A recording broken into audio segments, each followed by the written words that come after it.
എൻ്റെ പേര് ഡോക്ടർ സുലേഖ. ഞാൻ അശ്വിനി ഹോസ്പിറ്റലിലെ കൺസൾട്ടൻറ്റ് ഗൈനക്കോളജിസ്റ്റാണ്. Welcome to the talk on polycystic ovarian disease. മലയാളികളെ മാറി മാറി വരുന്ന ജീവിത രീതികളുടെ ഭാഗമായിട്ട് കൗമാര പ്രായക്കാരിൽ ജീവിതശൈലി രോഗങ്ങൾ കൂടി വരികയാണ്.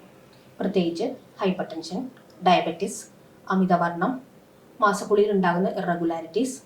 അതുകൂടാതെ സ്ത്രീകളുടെയും പുരുഷന്മാരുടെയും വന്ധ്യതയും നമ്മുടെ നാട്ടിൽ കേരളത്തിൽ ഇന്ന് വർദ്ധിച്ചു വരികയാണ്.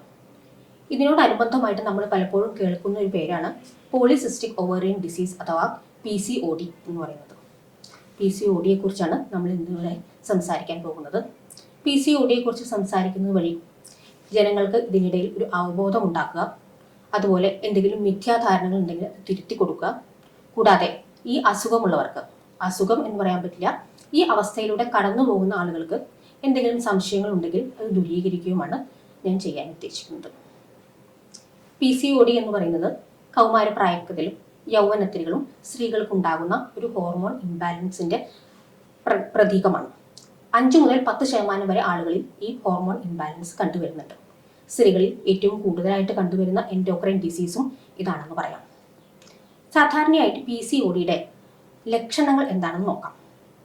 പീരീഡ്സിൽ ഉണ്ടാകുന്ന ഇറഗുലാരിറ്റീസ്, അതുപോലെ തന്നെ അമിതമായ വണ്ണം, ക്രമാതീതമായി വണ്ണം വർദ്ധിച്ചു വരിക, മുഖത്ത് മുഖക്കുരു വരിക, ഓയിലി സ്കിൻ ഡെവലപ്പ് ചെയ്യുക, അതുപോലെ എക്സസീവ് ഹെയർ ഗ്രോത്ത്, ശരീരത്തിൻ്റെ പല ഭാഗത്തും അമിതമായിട്ട് മുടി അല്ലെങ്കിൽ ഹെയർ ഗ്രോ ചെയ്യുക. ഇതൊക്കെയാണ് PCODയുടെ പ്രധാനമായി കാണുന്ന ലക്ഷണങ്ങൾ. ഇനി ഓരോ ലക്ഷണങ്ങളെ കുറിച്ച് പറയുകയാണെങ്കിൽ അതിൻ്റെ നമ്മൾ ഏറ്റവും കൂടുതൽ കാണുന്ന ലക്ഷണം പീരീഡ്സിൽ ഉണ്ടാകുന്ന ഇറഗുലാരിറ്റീസ് ആണ്. സാധാരണയായി കൗമാരപ്രായത്തിൽ ഒരു പീരീഡ്സ് ആദ്യമായിട്ട് സ്റ്റാർട്ട് ചെയ്യുന്നത് 11 അല്ലെങ്കിൽ 12 വയസ്സിലാണ്. ആദ്യത്തെ 1-2 കൊല്ലം എല്ലാവർക്കും ഇത് ഇറഗുലർ ആയിരിക്കും. റെഗുലർ ആയിട്ട് വന്നുകൊള്ളുന്ന യാതൊരു നിർബന്ധവും. ഒരു 15-16 വയസ്സൊക്കെ ആയിട്ടാണ് പീരീഡ്സ് റെഗുലർ ആയിട്ട് എല്ലാ മാസവും കൊണ്ടുവരുന്നത്. എന്നാൽ PCOD ഉള്ള പെൺകുട്ടികൾക്ക് 15-16 വയസ്സായാലും പീരീഡ്സ് റെഗുലർ ആയി കാണപ്പെടില്ല. ചിലപ്പോൾ 2 മാസം, ചിലപ്പോൾ 3 മാസം ഒക്കെ കൂടുമ്പോഴാണ് വരിക. ചിലപ്പോൾ വരാതെയും ഇരിക്കാം, മരുന്ന് കഴിച്ചാൽ മാത്രമേ പീരീഡ്സ് വരുള്ളൂ എന്നവരുണ്ടാകാം. ഇനി വന്നാൽ തന്നെയോ ചിലപ്പോൾ ഓവറായിട്ട് ബ്ലീഡിങ് ഉണ്ടാവും, ചിലപ്പോൾ കറ പോലെ വളരെ കുറച്ച് മാത്രമേ കണ്ടു എന്നുള്ളൂ. അതായത് വളരെ അൺപ്രഡിക്റ്റഡ് ആയിട്ടുള്ള ഒരു പീരിയഡ്സ് ആയിരിക്കും ഇവരിൽ കാണുന്നത്. എപ്പോഴാണ് വരിക എന്നറിയില്ല, വന്നാൽ തന്നെ എത്രത്തോളം ബ്ലീഡിങ് ഉണ്ടാവും എന്നറിയില്ല. അങ്ങനെ ഒട്ടും ഒരു പ്രഡിക്റ്റബിൾ അല്ലാത്ത അവസ്ഥയാണ് പീരീഡ്സിൽ പലർക്കും ഉണ്ടാകുന്നത്. രണ്ടാമതായിട്ട് കോമൺ ആയിട്ട് അവർ പറയുന്ന ഒരു സിംറ്റം എന്ന് പറയുന്നത് അമിതമായ വണ്ണമാണ്. ക്രമാതീതമായിട്ട് വണ്ണം കൂടി വരുന്നു. ഈ വണ്ണം കൂടി വരുന്നത് ശരീരത്തിലുള്ള ഹോർമോണൽ ഇംബാലൻസ് കൊണ്ടാണ്.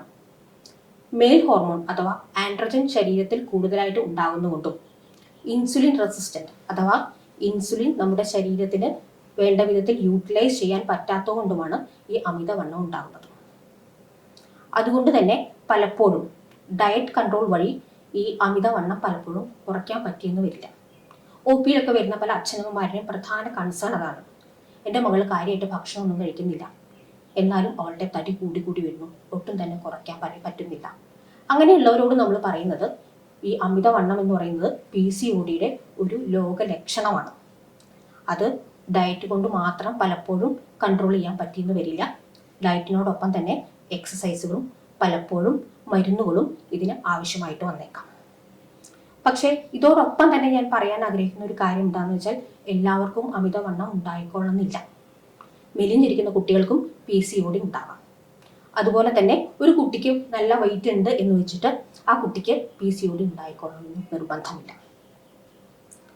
പിന്നെ മുൻപ് പറഞ്ഞ ബാക്കി ലക്ഷണങ്ങൾ, അതായത് മുഖത്ത് മുഖക്കുരു വരിക, ഓയിലി സ്കിൻ ഡെവലപ്പ് ചെയ്യുക, ശരീരത്തിൻ്റെ പല ഭാഗത്തും ഹെയർ ഗ്രോത്ത്, പ്രത്യേകിച്ച് മുഖത്ത്, ചുണ്ടുകൾക്ക് മീതെയായിട്ട്, താടിയിൽ, അതുപോലെ തന്നെ കൈകളിൽ, കാലുകളിൽ, മാറിടത്തിൽ, ബാക്കിൽ ഇങ്ങനെയൊക്കെ രോമങ്ങൾ വരുന്നതും, പലയിടത്തും മുഖക്കുരു വരുന്നതും, അതുപോലെ തന്നെ തലമുടി കൊഴിയുന്നതും, ചിലർക്ക് മുടി കൊഴിഞ്ഞ് ഭയങ്കരമായിട്ട് കൊഴിഞ്ഞ് കഷണ്ടി പോലെയൊക്കെ വരാറുണ്ട്.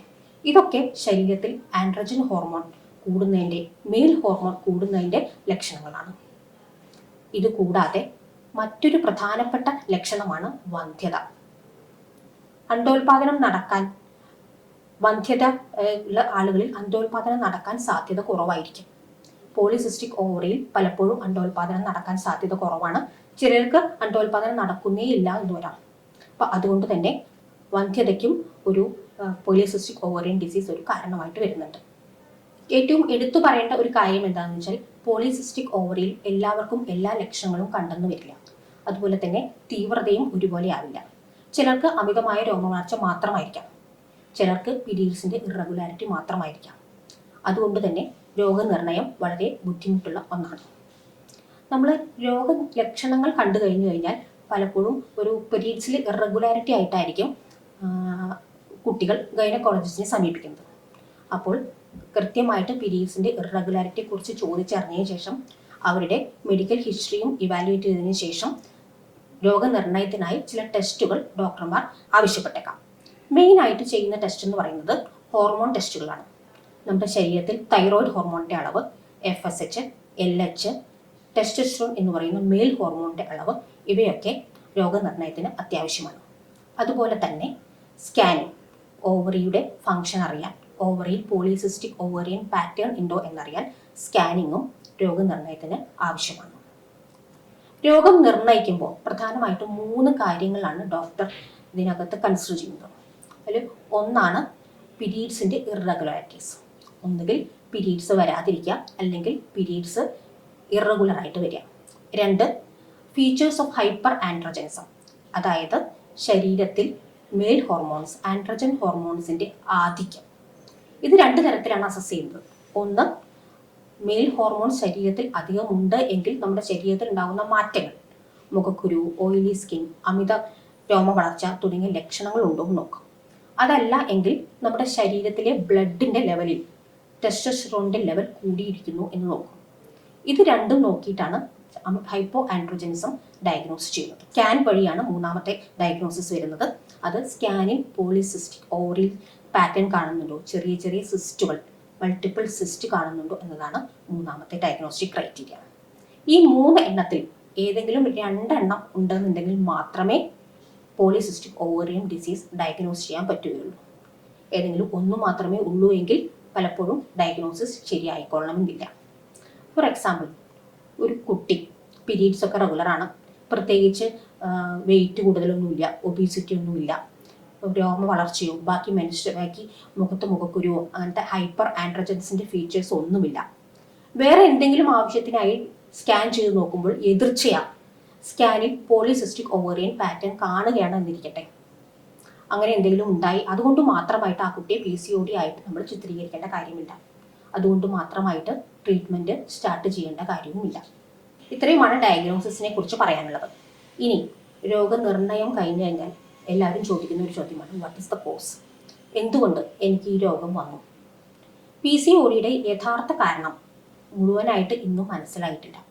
എന്നാലും അതിലേക്ക് നയിക്കുന്ന ചില ഘടകങ്ങൾ നമ്മൾ കണ്ടുപിടിച്ചിട്ടുണ്ട്. അതിൽ ഏറ്റവും പ്രാധാന്യം അർഹിക്കുന്ന ഒന്നാണ് പാരമ്പര്യം അഥവാ ജെനറ്റിക്സ്. പോസിറ്റീവ് ഫാമിലി ഹിസ്റ്ററി, അതായത് വീട്ടിൽ അമ്മയ്ക്കോ സഹോദരിമാർക്കോ അച്ഛൻ്റെ സഹോദരിമാർക്കോ പോളിസിസ്റ്റിക് ഓവറിയൻ ഡിസീസ് ഉണ്ട് എങ്കിൽ അങ്ങനത്തെ കുട്ടികളിൽ ഈ അസുഖം കാണാനുള്ള സാധ്യത വളരെ കൂടുതലാണ്. അതുപോലെ തന്നെ ജീവിതശൈലി, പ്രത്യേകിച്ച് അമിതവർണ്ണം, ആൻഡ്രോജൻ്റെ ലെവൽ കൂടുതൽ, അതുപോലെ തന്നെ ഇൻസുലിൻ റെസിസ്റ്റൻസ്, ഇവയെല്ലാം പോളിസിസ്റ്റിക് ഓവറിയൻ ഡിസീസിൻ്റെ റിസ്ക് ഫാക്ടേഴ്സ് ആയിട്ട് കണക്കാക്കപ്പെടുന്ന ഒന്നാണ്. രോഗനിർണയം കഴിഞ്ഞു, കാരണങ്ങൾ എന്താണെന്ന് മനസ്സിലായി. ഇനി അടുത്ത സ്റ്റെപ്പ് പ്രാഥമികമായിട്ടും അതിൻ്റെ ട്രീറ്റ്മെൻറ്റ് തന്നെയാണ്. അപ്പോൾ പീരീഡ്സിൻ്റെ ഏറ്റവും വലിയ സിംറ്റം എന്ന് പറയുന്നത് പീരീഡ്സിൻ്റെ റെഗുലാരിറ്റി ആണെന്ന് നമ്മൾ ആദ്യമേ പറഞ്ഞു കഴിഞ്ഞു. അതുകൊണ്ട് തന്നെ ട്രീറ്റ്മെൻറ്റിൽ ഏറ്റവും പ്രാധാന്യം അർഹിക്കുന്നത് പീരീഡ്സ് എങ്ങനെ റെഗുലർ ആക്കാം എന്നതാണ്. പലപ്പോഴും ഹോർമോൺ ഗുളികകളാണ് പീരീഡ്സ് റെഗുലർ ആക്കാൻ നമ്മൾ കൊടുക്കാറുള്ളത്. പക്ഷേ മെഡിക്കൽ ട്രീറ്റ്മെൻറ്റിനോടൊപ്പം ജീവിതശൈലിയിൽ വരുത്തുന്ന മാറ്റങ്ങളും ട്രീറ്റ്മെൻറ്റിൻ്റെ ഒരു പ്രധാന ഭാഗമാണ്. അതുകൊണ്ട് തന്നെ പലപ്പോഴും ഹോർമോൺ ട്രീറ്റ്മെൻറ്റിലേക്ക് കടക്കുന്നതിന് മുമ്പായിട്ട് ചില ജീവിതശൈലി വ്യത്യാസങ്ങൾ നമ്മുടെ ജീവിതത്തിൽ വരുത്തുന്നത് പലപ്പോഴും നല്ലതാണ്. അതിൽ ഒന്നാമതായിട്ട് പറയുന്നത് സമീകൃതമായ ആഹാരം കഴിക്കുക എന്നാണ്. ഭക്ഷണത്തിൽ കാർബോഹൈഡ്രേറ്റിൻ്റെ അളവ് കുറച്ച് അധികം ഫൈബർ കണ്ടെയ്നിങ് സാധനങ്ങൾ ഉൾപ്പെടുത്തുന്ന വഴിയും ഓയിലി ഫുഡ് അവോയ്ഡ് ചെയ്യുന്ന വഴിയും അമിതമായി വറവ്, പുലിവ് അങ്ങനത്തെ സാധനങ്ങൾ അവോയ്ഡ് ചെയ്യുന്നതും വഴി നമ്മുടെ ശരീരത്തിലെ അമിതവണ്ണം കുറയ്ക്കാനും അതുവഴി ശരീരത്തിലെ ആൻഡ്രോജൻ ലെവൽസ് കുറയ്ക്കാനും പോളിസിസ്റ്റിക് ഓവറിയൻ ഡിസീസിന്റെ ലക്ഷണങ്ങൾ കുറയ്ക്കാനും നമുക്ക് സാധിക്കും. രണ്ടാമതായിട്ട് പറയുന്നത് എക്സസൈസ് ആണ്. Regular exercise. അത് കാർഡിയോ വാസ്കുലർ എക്സസൈസ് ആവാം, വെറും നടത്തമാകാം, അല്ലെങ്കിൽ യോഗ അല്ലെങ്കിൽ സ്വിമ്മിങ് പോലെ എന്തെങ്കിലും ആകാം. ഏതായാലും ദിവസവും ചെയ്യുന്നത് അമിതവണ്ണം കുറയ്ക്കാനും പോളിസിസ്റ്റിക് ഓവറി ഡിസീസിന്റെ ലക്ഷണങ്ങളെ കുറയ്ക്കാനും വളരെ അത്യാവശ്യമാണ്. പിന്നെ നമ്മൾ പലപ്പോഴും അവഗണിക്കുന്ന അല്ലെങ്കിൽ കാര്യമായി കണക്കാക്കാത്ത ഒരു കാര്യമാണ് സ്ലീപ്പ് ഹൈജീൻ എന്ന് പറയുന്നത്. അതായത് ഒരു നല്ല ഉറക്കം. ദിവസവും ഒരു 6 to 8 hours രാത്രി സുഖമായിട്ട് ഉറങ്ങിക്കഴിഞ്ഞാൽ പിറ്റേ ദിവസം രാവിലെ എഴുന്നേറ്റ് വരുമ്പോൾ നമുക്കൊരു ഉഷാറൊക്കെ തോന്നും. പലപ്പോഴും ഈ ഉറക്കം ഹോർമോണുകളുമായിട്ട് ഒരുപാട് ബന്ധപ്പെട്ട് കിടക്കുന്ന ഒന്നാണ്. നമ്മുടെ ശരീരത്തിലെ പല ഹോർമോണുകൾക്കും ഡയോർണൽ വേരിയേഷൻ ഉണ്ട്. അതായത് അവ പകൽ സമയങ്ങളിൽ കൂടിയിരിക്കുകയും രാത്രി സമയങ്ങളിൽ കുറഞ്ഞിരിക്കുകയും ചെയ്യുന്ന പല ഹോർമോണുകളും നമ്മുടെ ശരീരത്തിലുണ്ട്. അപ്പോൾ നമ്മുടെ ഉറക്കത്തിന്റെ പാറ്റേൺ അസ്വസ്ഥമാകുന്നതോടുകൂടി പലപ്പോഴും ഹോർമോണൽ ഇംബാലൻസ് ഉണ്ടാവാൻ സാധ്യതയുണ്ട്. രാത്രി 2 മണി 3 മണി വരെ എഴുന്നേറ്റിരുന്ന് രാവിലെ 10 മണി 11 മണി വരെ കിടന്നുറങ്ങുന്ന കുട്ടികളാണ് ഇന്നത്തെ ന്യൂ ജനറേഷൻ കിഡ്സ്. അവരോട് നമുക്ക് പറയാനുള്ളത് ഇതാണ്: നിങ്ങളുടെ ഈ സ്ലീപ്പ് പാറ്റേൺ ഇപ്പോൾ മാത്രമല്ല ഭാവിയിലും നിങ്ങളുടെ ആരോഗ്യത്തെ കാര്യമായിട്ട് ബാധിക്കാനുള്ള സാധ്യതയുണ്ട്. പ്രഷർ, ഷുഗർ, മാനസികമായ പല രോഗങ്ങളും അതുപോലെ തന്നെ കാർഡിയോ വാസ്കുലർ ഡിസീസസ്, അങ്ങനെ പല ജീവിതശൈലി രോഗങ്ങളും ഉണ്ടാകുവാൻ ഒരു നല്ല സ്ലീപ്പ് പാറ്റേൺ അത്യാവശ്യം.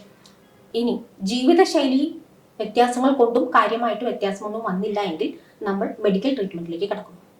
സാധാരണയായി ഹോർമോൺ ടാബ്ലറ്റ് ആണ്, ഗർഭനിരോധന ഗുളികകളാണ് നമ്മൾ PCODയിലെ പേഷ്യൻസിന് പീരീഡ്സ് റെഗുലർ ആയിട്ട് ആവാൻ വേണ്ടി കൊടുക്കുന്നത്.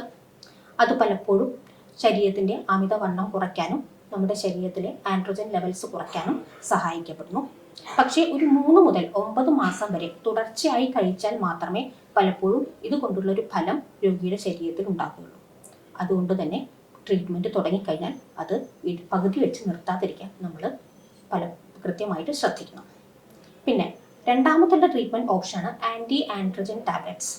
അതായത് ശരീരത്തിലുള്ള ആൻഡ്രോജൻ ലെവൽസ് കുറയ്ക്കാനായിട്ട് ഇപ്പോൾ പലതരത്തിലുള്ള ടാബ്ലറ്റ്സ് അവൈലബിൾ ആണ്.